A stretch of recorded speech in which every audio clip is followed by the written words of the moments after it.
इसलिए कोई भी इच्छा भी होती थी ना, तो सखा लोग अपने घर से भगवान की सेवा भी करते थे और फिर किसी चीज़ के लिए दूसरे पर निर्भर नहीं रहते थे।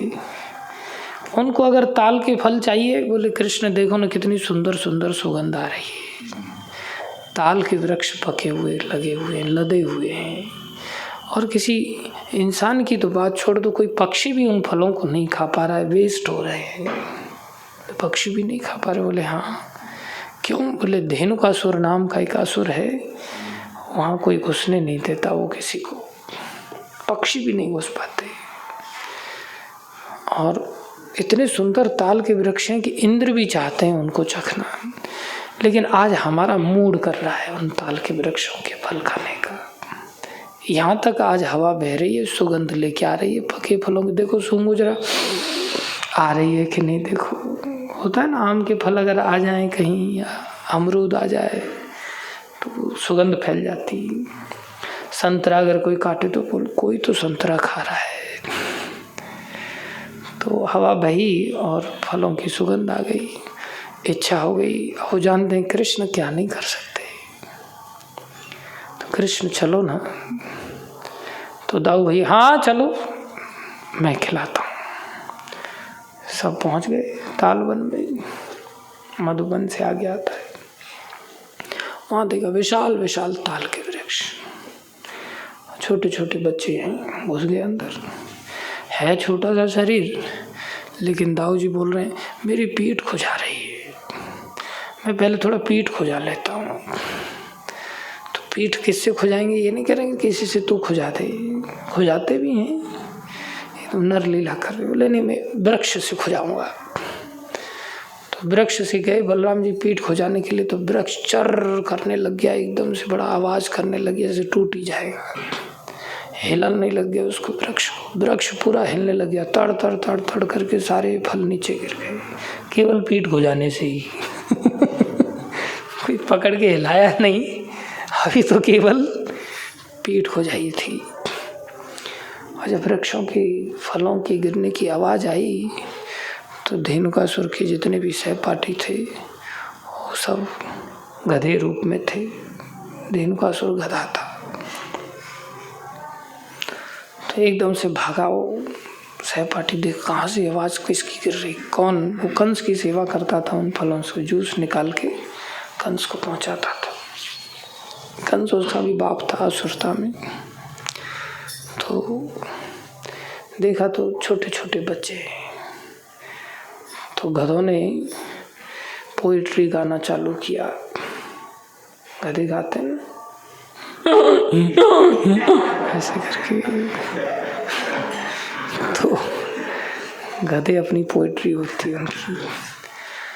तो देखा कि ये लोग बच्चे जा ही नहीं रहे हमारी पोइट्री से, तो फिर वो गधे दुलत्ती मारने लगे पीछे से। पता है ना तू जैसे मारता है, तो गधे दुलत्ती मारने लग गए। तो सब कृष्ण बलराम की ओर। तो बलराम जी ने क्या किया, अच्छा तू दुलत्ती मारेगा। जैसी लात मारा, पीछे से उठाया, टांग पकड़ा, उसका कैच कर लिया। वो लात मार रहा था छाती पे मारने के लिए, तो भगवान ने कैच कर लिया बलराम जी, और कैच करके एकदम उसको गोल गोल एकदम कबूतर की तरह से घुमा करके ऊपर फेंक दिया। और जो वृक्ष पे थोड़े बहुत फल बचे थे, जो खुजली से नहीं गिरे थे, वो उससे गिर गए फिर सारे के सारे।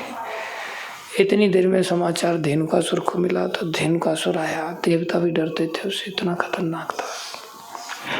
वो आया, उसने देखा, अच्छा, फिर उसने काफ़ी लंबा डिस्टेंस लिया। बोले यहाँ से दौड़ के दुलत्ती मारूंगा, ज़्यादा तेज आघात करेगी। दौड़ के मारा, भगवान ने उसको भी पकड़ा, दाऊ जी ने उसको भी उठा के फेंक दिया। फिर वृक्ष ही गिर गए उसके कारण। सखा लोग खेल का आनंद ले रहे हैं। अभी तक तो गेंद फेंकते थे, अभी गधों को फेंक रहे हैं और जब नीचे गिराए तो इतनी देर में मधुमंगल आदि, अर्जुन आदि, श्रीदाम आदि सब डंडे लाठी ले ले करके, गेंद ले लेके मारे, और मार दुलत्ती मार, मरे मराए पे मार रहे हैं डंडे मारा, मारो सारे को। चूर चूर कर डालेंगे इसको।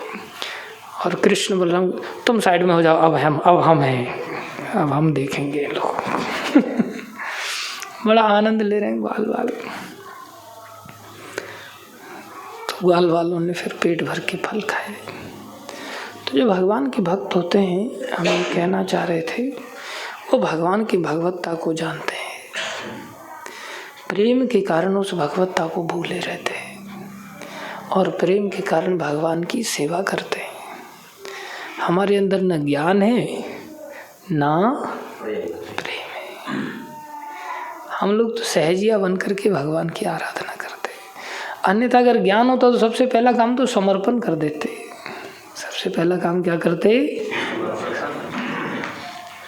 हम समर्पण करते भी हैं मंदिर में तो भी पैसा संभाल के रखते हैं, ये पैसा काम आएगा। खेती बाड़ी संभाल के रखते हैं, नौकरी चाकरी संभाल के रखते हैं। पैसे के बिना कैसे काम चलेगा? पैसा तो लगता ही है, पैसा तो जरूरी है जीवन के लिए।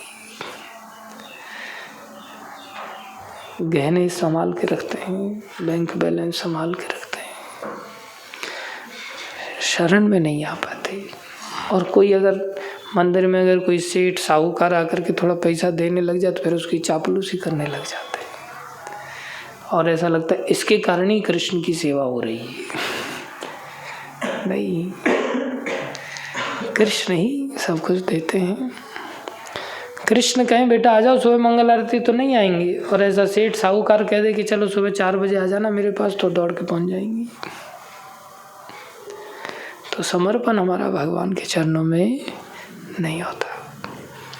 जो वास्तव में भगवान की इस भगवत्ता को जानते हैं कि यही भगवान साकार होते हुए भी, द्विभुज होते हुए भी, 2 भुजाओं वाले होते हुए भी 1000 भुजाओं का काम कर सकते हैं विराट शरीर के माध्यम से। इसलिए प्रभुपाद जी यहाँ पर वर्णन कर रहे हैं कि हमें विराट की भी आराधना करनी चाहिए, ये समझते हुए कि ये साकार के ही विराट है। जो विराटता है ये कृष्ण की ही है। इसलिए कोई सेठ साहूकार भी आ रहा है, वो भी कृष्ण का ही विराट रूप का एक अंग है, उसका भी सम्मान करना चाहिए। लेकिन उसको सेठ समझ करके, कृष्ण से अलग समझ करके उसकी आराधना करना, ये बीमारी है। कृष्ण का अंग मानते हुए सम्मान सबका करना चाहिए, साथ में कृष्ण की आराधना सबका जड़ मानते हुए करना चाहिए कि कृष्ण क्या है, सबकी जड़ हैं। जड़ दिखती नहीं ना, लेकिन सारा पेड़ उसी पे टंगा रहता है। इसलिए कृष्ण क्या है, सबकी जड़ हैं, और बाकी सब क्या है, कृष्ण का ही विस्तार है। इसलिए ये नहीं हम तो जड़ को ही पूजेंगे और टहनियों को काटेंगे, नहीं, टहनियों का सम्मान करना है और जड़ की पूजा करनी। इस तरह से जब कार्य करेंगे कृष्ण को लेकर के, तब हमारा अवश्य मंगल होगा। लेकिन हम क्या सोचते हैं, देखो हमारे पास पैसा नहीं था ना, और कृष्ण का ये कार्य करने की इच्छा थी, देखो हुई नहीं, इसलिए कृष्ण तो करेंगे नहीं, अब पैसे से ही काम होगा। नहीं, भगवान देर इसलिए लगाते हैं हमारी परीक्षा लेने के लिए, इसलिए कि वास्तव में मेरे को ही पकड़ के रखता है या मेरे को छोड़ करके पैसे की ओर जाता है। देखते हैं इसको। तो भगवान क्या लेते हैं, परीक्षा लेते हैं। इसलिए परीक्षा लेने के लिए देर करते हैं। जैसे पांडवों की परीक्षा लिया, देखते हैं अभी लोग क्या मांगते हैं। मैं तो निहत्था हूँ, मैं तो कुछ करूँगा ही नहीं, मेरी सेना थोड़ी तुम्हारे देने जा रहा हूँ, मैं सेना तो एक और रहेगी, बाकी मैं अकेला निहत्था, बोलो क्या चाहिए तुम्हें। लेकिन अर्जुन जानते ये निहत्थे भी है ना, ये सेना पर भारी पड़ जाएंगी।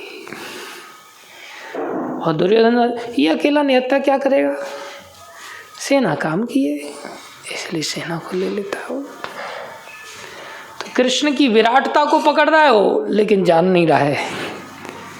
और अर्जुन कृष्ण की विराटता को भी जान रहे और कृष्ण की निहत्थेपन को भी जान रहे, इसलिए उन्होंने निहत्ते ही ठीक है प्रभु पराजय हो जाएगी चलेगा कोई नहीं, मेरे को तो आप ही चाहिए।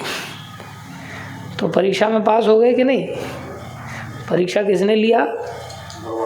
अर्जुन की भी परीक्षा हुई, तो हमारी नहीं होगी क्या? हम सबको परीक्षा के दौर से गुजरना पड़ेगा। इसलिए जिस दिन हम पैसे का त्याग कर देंगे ना, उसी दिन हो सकता है हम बीमार पड़ जाएं बुरी तरह से, और मंदिर का कोई भक्त पूछेगा भी नहीं। ऐसा हो जाता है, कोई नहीं पूछेगा। तब सोचेंगे देखा कोई किसी का नहीं होता, पैसा ही काम आता है। तब फिर भक्तों को छोड़ करके फिर से पैसे की भीड़, लाओ भाई मेरा हिस्सा दो। बोले तू तो मंदिर चला गया था, मंदिर चला गया था तो क्या हुआ? वहाँ थोड़ी मेरा ध्यान रखा किसी ने, देख लिया मैंने सब कैसे होते हैं। आप मेरे को पैसा दो, अब मैं किसी को 1 रुपया नहीं दूंगा, सब अपनी छाती पे रख के ले जाऊंगा मरते दम तक। हम त्याग नहीं कर पाते क्योंकि ऐसा ज्ञान ही नहीं है कि कृष्ण क्या नहीं कर सकते। कृष्ण विराट भी हैं और